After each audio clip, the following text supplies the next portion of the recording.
Hey guys, it's Christina and I am here with Dr. Evan Antin. How Yeah, are you? doing very And well, some thank furry you. friends. Yes, this is a Tamandua, Oh and God. yeah, I'm pretty sure he just farted, so Yeah, sorry I think, about that. I think so.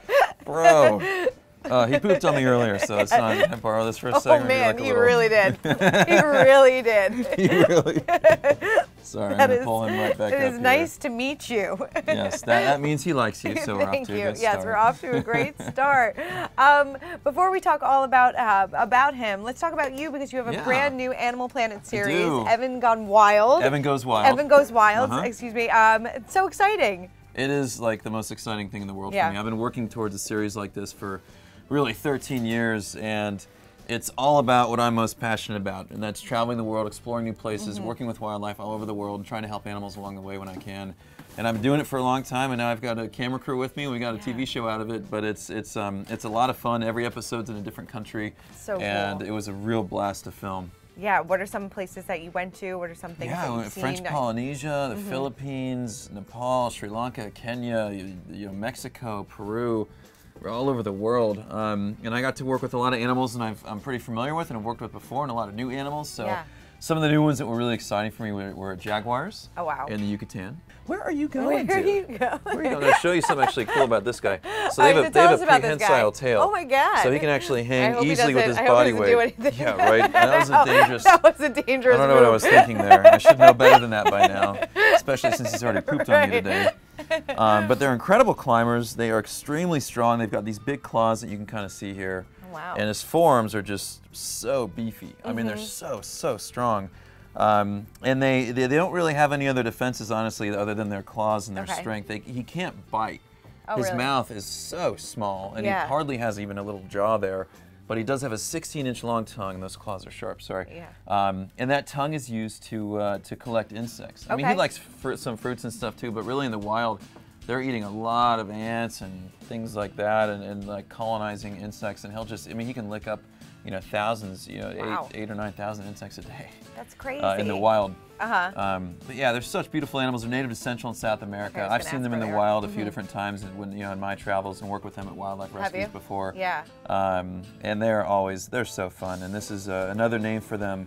You know, they can call them the lesser anteater, the collared anteater, or my favorite, the Tamandua. The Tamandua. Yeah, isn't that fun? That is fun. So I know you brought another little buddy. I do. So let's have get him another in. Wild It's good seeing friends. you. Hi there. So this is a Mandrill. She's 6 months old. She always loved mics.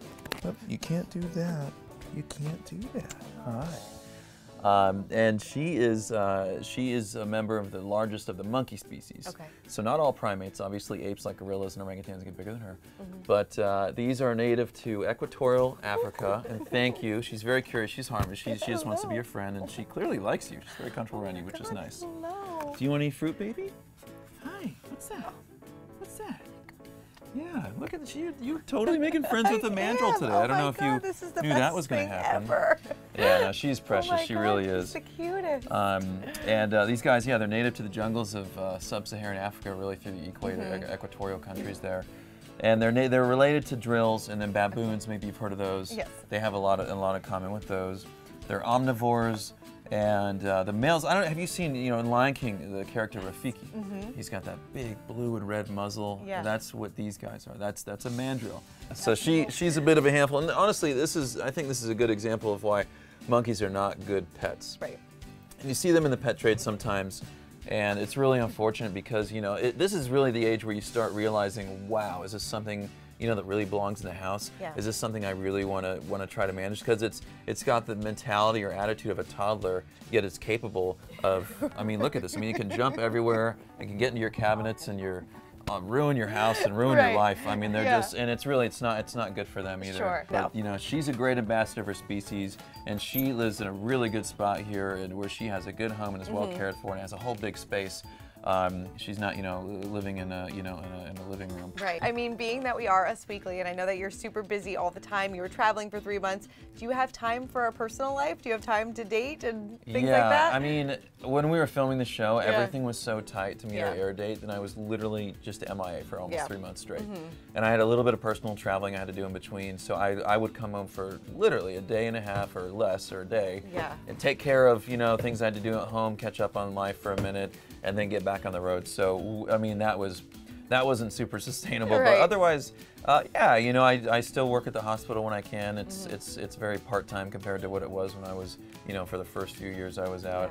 And I mean, I still have a social life when I can, for sure, and I still, you know, try to get to the gym and do things I like to do. But sometimes I'm busier than others, and but it was a whirlwind, but it was a lot of fun. I'm sure. I'm so passionate about it, and yeah, I mean, I hope we get a season 2 and get to do it all over again. I'm sure you will. And so what's that one moment that you can't wait for fans to see this season?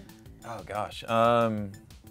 Every episode is something special. Like, I know that sounds cliche, but everything is. Like, next week, you know, on Sunday when we go on, it's at 9 p.m. and we go to Nepal. And I get to work with some really special elephants, and one of them just touched my heart. She was elephants are social, but she's kind of a loner creature, and so just getting to share her story and work with her on a medical level, and, you know, just having an audience get to see her and what she's all about and the connection we had, that was one of many very special moments for me. Awesome. Well, I can't wait to see the rest of the season unfold on Animal Planet. Evan Goes Wild. Make sure you guys check it out. Thank you so much, and thank you so much for bringing these guys. Yeah, my pleasure. Thanks for being a good sport and letting her thank you. explore you. We became really good friends. Yes. Thank you. Perfect. Thank you.